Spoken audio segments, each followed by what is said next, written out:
J'ai acheté le livre de Léna Situation, le deuxième livre encore mieux, et je voulais vous partager sur cette première vidéo, je pense que ce sera en deux parties, mais pour cette première vidéo, j'ai fait toute la première partie, en tout cas tout son premier chapitre. J'ai fait la partie 1 le plus, et il y a la partie 2, et il y a la partie 2, du coup que là je suis en train de faire.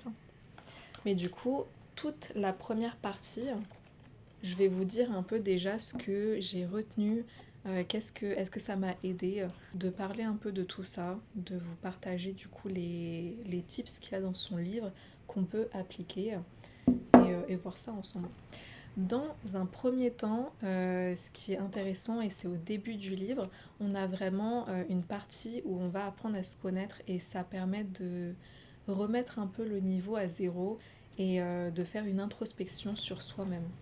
Donc ça c'était très bien, c'était des bonnes questions en plus. J'ai beaucoup apprécié. Et ensuite on va continuer du coup pour se projeter dans ses objectifs, dans ce qu'on souhaite faire et aussi parler de ses rêves. Donc c'est super bien. Ce qui est aussi intéressant dans la première partie, c'est qu'on est lancé sur un peu ses rêves, ses objectifs. Il y a des personnes qui ont du mal à se projeter, à rêver, à vraiment visualiser. Et du coup, il y a toute une partie d'exercice un peu de l'anti-vision board. Et donc, c'est des questions qui sont un petit peu différentes et ça permet peut-être même à des personnes qui sont pas trop dans le développement personnel, qui sont pas trop dans le journaling, de répondre à des questions, qui ont du mal même à se projeter plus loin sur plusieurs années. Bah là ça permet vraiment de se projeter en tout cas sur le moment présent, sur même le passé. Donc c'est aussi très intéressant et je pense que ça peut aider du coup toute personne en fait, que s'ils adhèrent au développement personnel ou non, s'ils pratiquent ou pas. Enfin, vraiment, c'est très large et c'est très global. Donc, c'est plutôt cool. Où on va vraiment imaginer sa journée idéale le matin, en journée, le soir. Donc, c'est vraiment des gens qui sont peut-être plus focus sur le moment présent et sur le passé. Donc ça permet d'avoir quand même des bases et de pouvoir l'exploiter, le livre. Ensuite, ce qui est très cool et très fun, c'est qu'il y a un moment où on va essayer de trouver son propre style.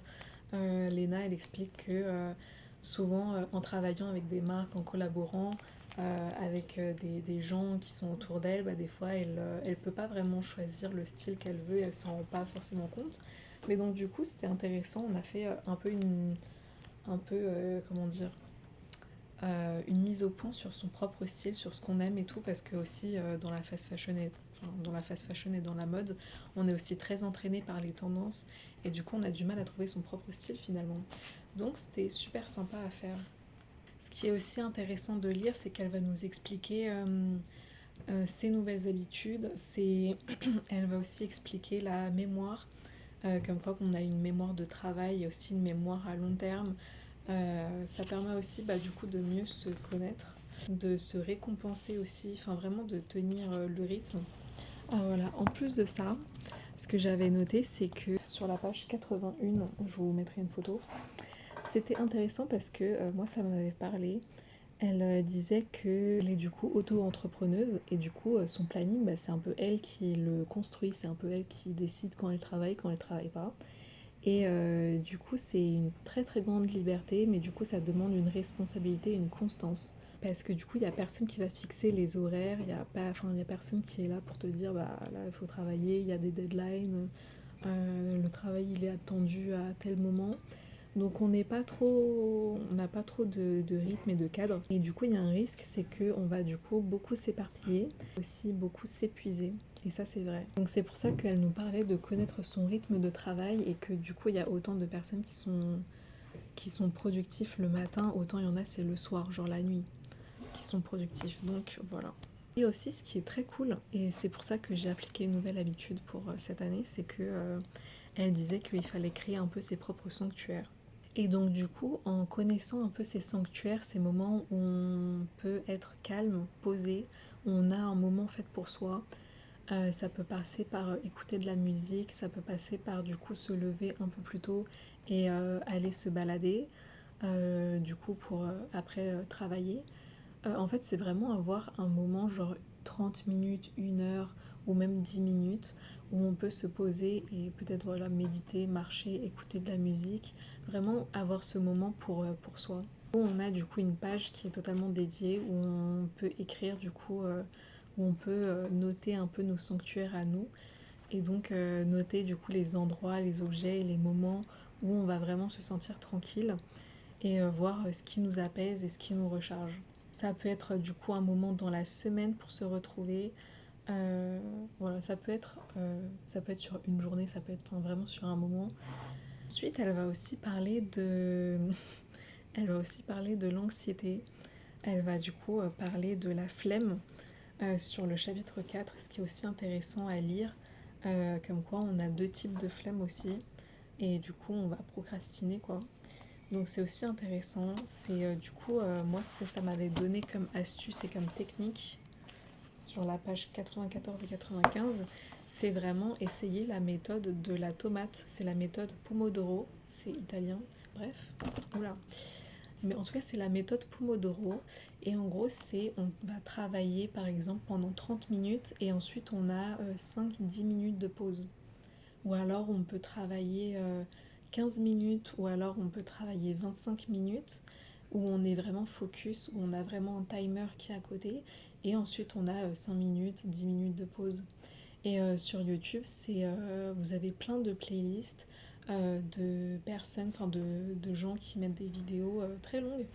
Mais du coup, t'as le timer, t'as genre 10 minutes, enfin t'as genre 30 minutes de travail, où du coup t'as le timer de 30 minutes et qui s'écoule. Et ensuite, t'as un moment de pause de 5 minutes. Et du coup, il y a aussi une version sur YouTube où c'est les gens qui font la méthode Pomodoro. Et du coup, Léna, elle, je crois que c'est ce qu'elle aime bien, mais du coup, regarder les gens travailler. Et du coup, tu fais la méthode Pomodoro avec eux, genre en fond visuel, et on les regarde travailler pendant 25 minutes. Enfin, on les regarde pas que, mais ils travaillent pendant 25 minutes et ça motive aussi à avoir une personne qui travaille. Bah, du coup, ça te met dans le cadre de toi aussi, tu travailles. Et moi, personnellement, j'utilise bah, du coup les timers, les playlists, et ça me permet du coup d'avoir le son. Et avec le son, bah, du coup, j'arrive à savoir si c'est le moment de travailler ou si c'est le moment de pause. Ça me l'indique et aussi bah, du coup de jeter un œil de temps en temps. Mais ça me permet vraiment d'être plus focus, d'être plus concentré et ça c'est un vrai plus que j'ai mis en place. Voilà, et aussi délocaliser son espace de travail. On n'y pense pas, mais des fois on travaille de chez soi, on télétravaille, et du coup on est vraiment que chez soi, et du coup c'est grave cool des fois d'aussi prendre son ordinateur et d'aller travailler dans un café par exemple. Et ça peut être surprenant, mais c'est aussi là où on va être le plus productif. Voilà. Du coup, changer d'endroit, c'est aussi bien. Et ensuite, sur le dernier chapitre, ce qui est aussi bien, c'est que elle nous apprend du coup à nous féliciter déjà dans les prochains, genre dans les chapitres 3 par exemple. C'est le moment où on va se fixer, par exemple, si on a atteint tel objectif, on peut se donner une récompense à soi, une petite récompense, n'importe, et du coup de s'écrire, voilà, si on atteint tel objectif, j'ai le droit à avoir, à peut-être valider mon panier de vêtements. Si je réussis tel objectif, bah, je peux m'autoriser à un restaurant, enfin tu vois, ce genre de petits trucs, vraiment qu'on se fixe à soi, donc c'est propre pour chacun. Et du coup, ça permet déjà de se féliciter d'avoir atteint des objectifs, parce qu'on n'en a pas conscience. Encore une fois, des fois, on enchaîne, on enchaîne.